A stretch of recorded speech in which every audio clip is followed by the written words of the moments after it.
L'immunohistochimie, c'est une technique complémentaire à l'histologie classique qui est mise en œuvre dans les laboratoires d'anatomie pathologique à visée diagnostique classiquement. Donc l'histologie est basée sur le fait de regarder des lames qui sont colorées et sur lesquelles on va mettre en évidence sur des critères morphologiques des éléments qui vont nous permettre de poser un diagnostic et éventuellement de préciser le pronostic. Mais parfois,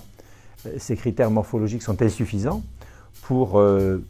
bien connaître la nature d'une lésion ou mieux en préciser l'évolution, en particulier sur les lésions tumorales. Et dans ce contexte-là, l'immunohistochimie est une technique très intéressante. Alors l'immunohistochimie est basée sur l'utilisation de techniques complémentaires à l'histologie qui vont être mises en place sur les mêmes prélèvements. La seule chose, c'est qu'au lieu de soumettre les lames histologiques issues de ces blocs de paraffine à des colorants, à des colorations, ils vont être soumis à l'action, à des réactions basées sur la reconnaissance spécifique des anticorps versus des antigènes exprimés par les cellules présentes dans ces tissus. Alors l'immunohistochimie,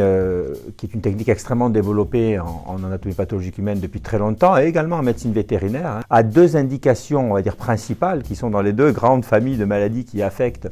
les espèces animales, en particulier domestiques, les maladies infectieuses et les maladies tumorales. Donc dans le contexte des maladies infectieuses, lorsque on observe au microscope une lésion qui évoque une maladie spécifique, une maladie virale, une maladie bactérienne ou une maladie parasitaire, parfois, la mise en évidence de l'agent infectieux n'est pas facile ou est même très complexe parce que la lésion contient peu d'agents infectieux ou la lésion est très remaniée par le processus inflammatoire ou par la nécrose liée à cette maladie infectieuse. Et dans ce contexte-là, l'utilisation d'anticorps qui sont des anticorps marqués, qui vont révéler la présence de tel ou tel agent